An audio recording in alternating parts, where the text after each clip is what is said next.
A entrevista do dia. Professor Sandro Prado, doutor economista, e vem explicar para a gente todo o noticiário que envolve a economia e essa fala do ministro Paulo Guedes de que o Brasil vai crescer e quem está dizendo diferente disso está errando. É por aí, professor? O que aconteceu, para a gente entender, é que o PIB, né, que é o Produto Interno Bruto, que é o somatório de tudo que é produzido no território nacional em relação à parte de agropecuária, indústria, serviços, há um somatório de tudo. E aí, a partir disso, se sai um valor de crescimento ou não. O Brasil apresentou oficialmente 2 trimestres de recuo seguido no PIB. Né? Esse último agora, um recuo muito pequeno, né? O que mostra que a economia brasileira está estagnada. E isso é muito ruim para a economia, porque a partir disso a gente não consegue gerar emprego, não consegue gerar renda, não consegue gerar oportunidades. E o crescimento que Paulo Guedes diz, esse crescimento que vai ficar inferior a 5% esse ano, talvez aí 4,6%, 4,7%, dependendo ainda de algumas questões, mas esse crescimento é em relação ao ano passado, quando a economia brasileira caiu, teve uma queda de menos 4,1%. Então, esse crescimento, basicamente, ele anularia a queda que nós tivemos em 2021, de 2020. Então, 2020 para 2021, praticamente nós não cresceríamos nada.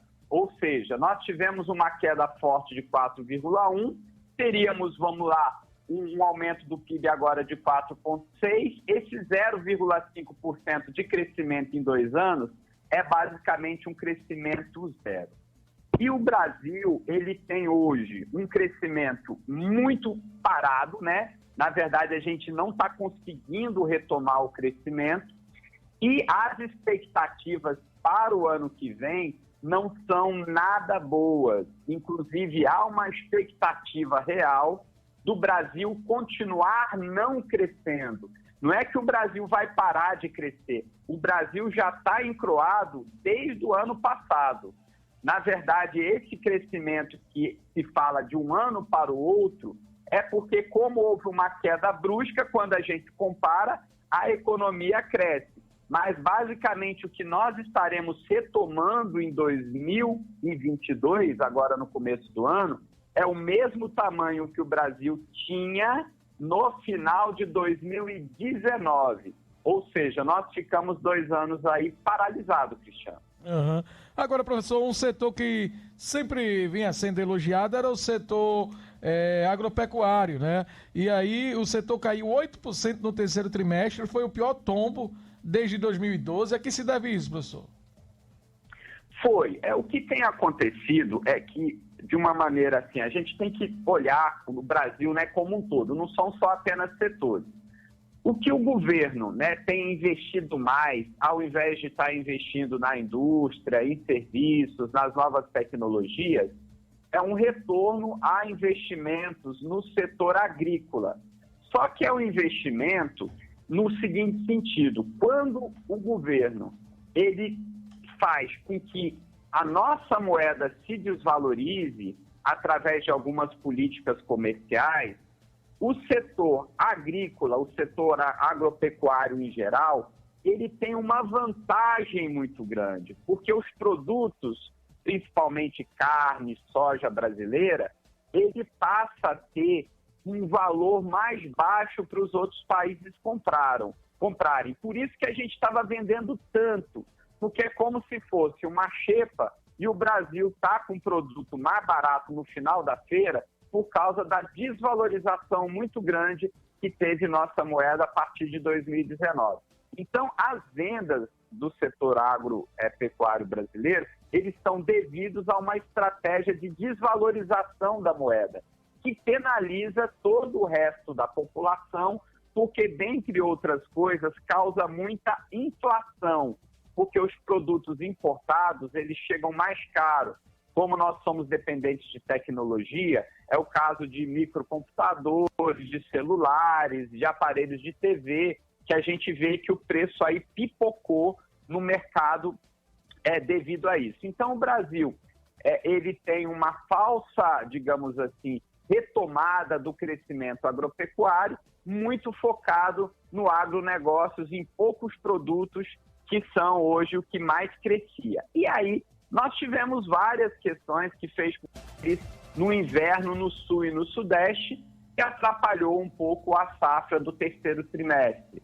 Tivemos também muitos reajustes nos combustíveis, na energia, nos fertilizantes importados. Então, o setor ele acabou produzindo menos.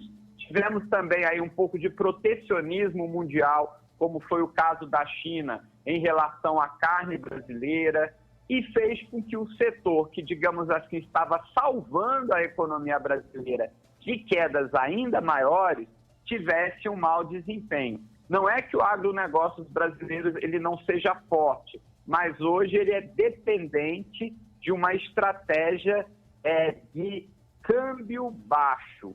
Quando a nossa moeda se fortalecer, inevitavelmente o setor agropecuário vai ter ainda uma outra, digamos assim, estremecida. Então, se mesmo com o câmbio baixo, né, com a nossa moeda desvalorizada, nós não tivemos esse desempenho tão bom assim, é bastante preocupante o rumo das políticas brasileiras, principalmente por causa do grande cerco ambiental que principalmente alguns países da União Europeia estão fazendo ao Brasil, que pode fazer com que as nossas exportações de produtos agrícolas sejam reduzidas. Isso é um ponto, tá? Mas aí vamos para o segundo. Para o setor agrícola crescer, também precisa haver consumo interno. As pessoas precisam comer. A partir do momento que as pessoas estejam se alimentando bem, o agro vende mais.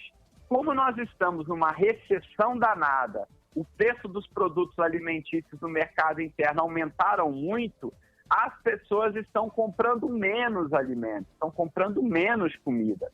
Isso também faz aí com que a produção diminua, porque internamente está complicado vender, porque os preços estão altos e as pessoas estão sem dinheiro para comprar. Para finalizar, professor Sandro, como em tudo no Brasil, gira em torno da política, quando se faz anúncios como esse, aí começam ataques de um lado e defesas do outro, querendo, a culpa é do presidente, não, a culpa é da pandemia. De fato, o governo é o principal responsável por isso. A pandemia, que atrapalhou, com certeza atrapalhou, mas até que ponto a responsável principal é a pandemia?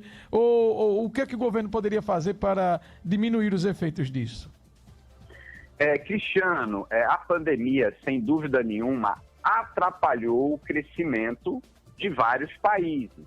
Mas se a gente fizer aí pegar o comparativo do crescimento brasileiro em relação às principais economias do mundo, no último ranking divulgado ontem, das 30 principais economias do mundo, o Brasil ficou em 24º.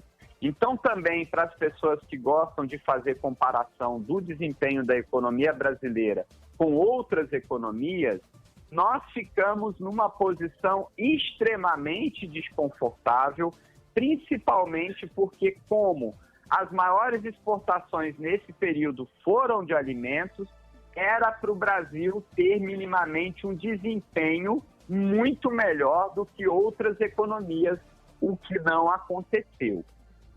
Nós estamos aí com altos índices de desemprego, com altos índices de inflação, que também, quando comparado com outros países, nós estamos com uma das maiores inflações do mundo, a maior inflação da América Latina, a maior inflação do G20, e também estamos com um dos maiores índices de desemprego do mundo. Então, se a gente já pega esse problema da falta de emprego para o povo, com os preços subindo mais do que nos outros países, com a economia parada, sem dúvida alguma, não é esperando que as coisas melhorem, até porque agora entra o Omicron, como um sinalizador aí já de suspense. A gente não sabe exatamente o que vai acontecer com essa nova cepa, se é todo temor realmente vai ser algo que vai prejudicar a população e vai prejudicar a economia brasileira. A gente tem que aguardar um pouco para saber isso. Mas o que vem acontecendo é que se a gente não consegue crescer, se a gente não consegue tomar a recuperação por si só, o governo, no caso o Estado brasileiro, ele precisa de políticas econômicas, de intervenção na economia para ser o vagão principal, para ser a máquina, a locomotiva do trem. Então, o governo brasileiro hoje, na minha opinião, deveria ter políticas públicas na área econômica, um plano para a retomada do crescimento econômico. E o que acontece é uma grande inércia do Ministério da Economia na tentativa de resolver minimamente os maiores problemas do brasileiro hoje, que é justamente a falta de emprego, a queda da renda e a inflação. Na economia real, o que a população está sentindo é isso. E aí, o governo vai agir, não vai agir? Nós precisávamos hoje de um plano econômico, né, aos moldes de um plano real, de um plano cruzado, aonde várias medidas econômicas fossem tomadas ao mesmo tempo pelo governo federal, em sintonia com os governos estaduais, para a retomada do crescimento econômico, principalmente nas regiões mais afetadas, que é o caso do Nordeste, por causa do setor de serviços, principalmente Pernambuco. Pernambuco hoje e Bahia são os estados com maior número de desemprego. Por quê?